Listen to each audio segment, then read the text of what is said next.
How perverse were the Japanese methods for inspecting gold miners?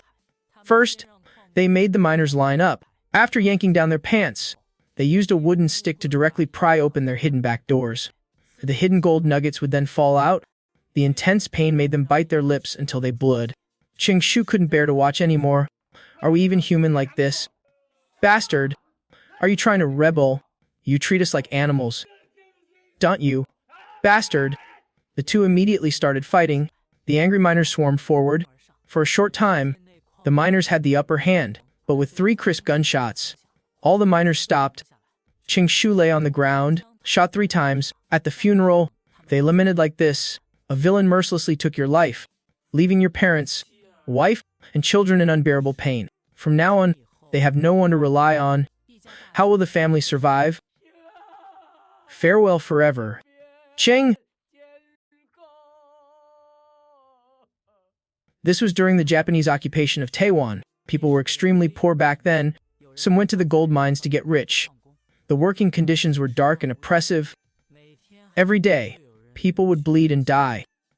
However, the dream of striking it rich in the gold mines continued to attract people. The 2 brothers, a Zhu and a Wei, were farmhands for a landlord.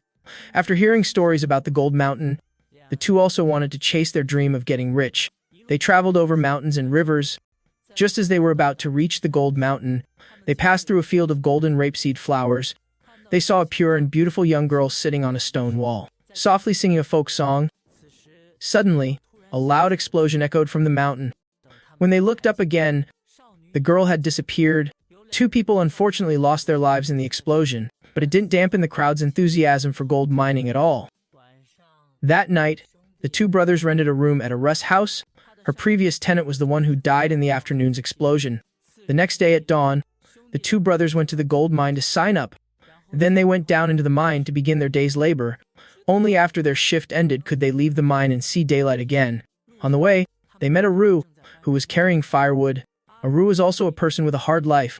She had to support a large group of children by herself. Rent and hard labor alone were not enough to support them.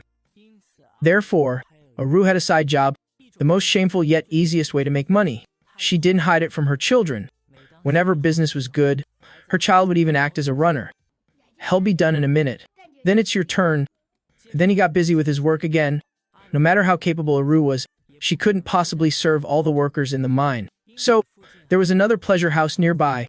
The miners would hide gold to spend here. Business here was booming. One day, the 2 brothers were dragged to Wangxianglo by their coworkers. There, they saw the innocent girl from the other day. The girl's name was Fumiko. Still innocent and naive, the madam had always wanted to sell her for a very high price. But so far, no one could afford it. Hong Mu of Wangxianglo was about the same age as Fumiko. It was unknown which prostitute's child he was. He was raised in Wangxianglo by the madam since he was a child. Hong Mu liked Fumiko very much. His greatest wish was to earn enough money to buy her freedom. Seeing that the 2 brothers were new faces, the madam hurried over to greet them enthusiastically. Don't be shy today. Take your time. There are plenty of girls. I guarantee your satisfaction. You can pick and choose as you like. The 2 inexperienced brothers were completely stunned.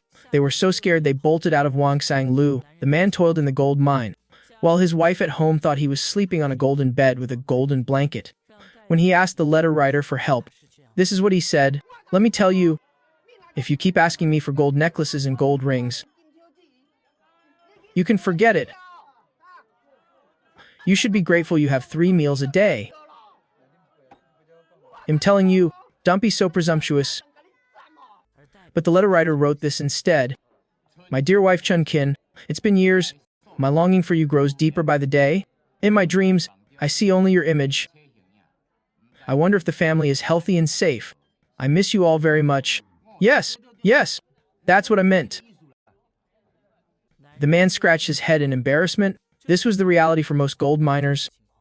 They worked themselves to the bone every day in the mine, but most of the profits went to the Japanese. Their wages were barely enough to get by, and they couldn't tell their families about it. If they wanted to make real money, the only way was to smuggle gold. To avoid the daily inspections after work, they came up with a unique method. First, they wrapped the gold in taro leaves, then they applied some saliva to it, and then hid it in a special place. "Come and see. Is this gold? Is this gold?" "Yes. Congratulations. For that piece, I think you'll need to bring a cow to trade for it. The two brothers got two large pieces on their first try. The stuff looked good, but their behinds couldn't quite take it. Azu tricked his brother, saying a little salt would make it better. Then, a scream like a pig being slaughtered came from the courtyard. That's how excruciating it is to rub salt in a wound. The new mine director, to prevent workers from stealing gold, banned all businesses from trading in gold. This greatly worried the owner of Wanxiang Lu, because gold was their main source of income. However, the madam looked completely calm. Since gold trading was not allowed, she could buy gold from the miners at a low price, then have the miners bring money to spend, then find a way to sell the gold at a high price. This way, she could profit from both ends. But how to get the gold out? The madam set her sights on her daughters.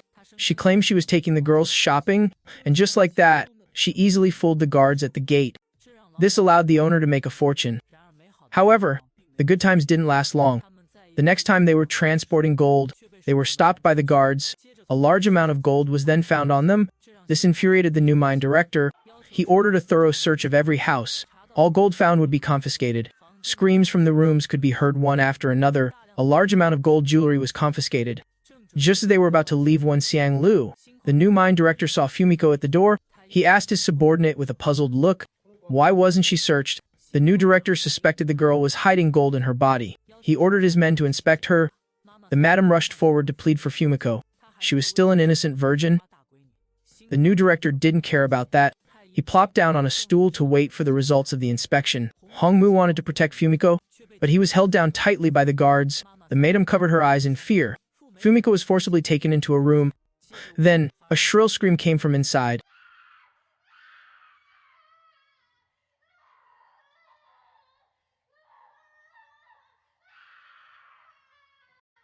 The guard raised his blood-covered hand and said, "She's clean." Then he tore off the bloody glove and threw it on the ground. The new director glanced at it and left, leaving only Hongmu standing there, his eyes wide with fury.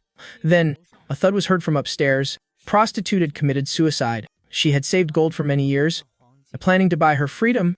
Now it had all been confiscated by the new director. With nothing left to live for, she chose to kill herself. Next to suffer were the gold miners.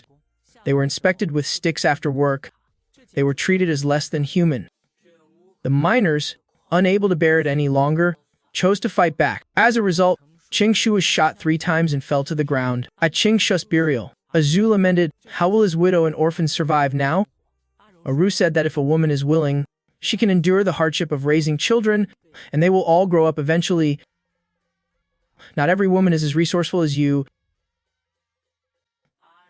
Hearing this, Aru was stunned for a moment. Then she turned and left in shame. Azu knew he had misspoken. That evening, he brought a lot of good food for the children. Azu even kicked out a customer who had arrived. Aru was very angry. She accused Azu of interfering with her business. Azu said, "You have 2 husbands watching from above and a bunch of children down here. I really don't know how you can bring yourself to do this. If you really need to make money, just take mine." Aru didn't stand on ceremony with him. She took the money and pulled him into the room. Azu sat on the edge of the bed, unwilling to move. His conscience told him he couldn't do this. Awei saw them go into the room. Feeling hot and bothered, he ran to Wanxiang Lu. Not long after the last incident, Wanxiang Lu had reopened. Fumiko had become the new top courtesan. Every day, men lined up, wanting to spend a night with her. By the time it was Awei's turn, Fumiko was already extremely weak from exhaustion. She couldn't even lift the wash basin. Seeing this, Awei quickly helped Fumiko lie down. He also helped mop up the water spilled on the floor. Hongmu, who was watching from behind the scenes, rushed in. After settling Fumiko down, Hongmu quickly left the room. Awei didn't do anything. He even helped clean up. Then, a drunk, burly man arrived. He ignored all attempts to stop him and insisted on seeing Fumiko. The maiden was so angry she started cursing. At this, Hongmu finally snapped. He went to confront the mine director.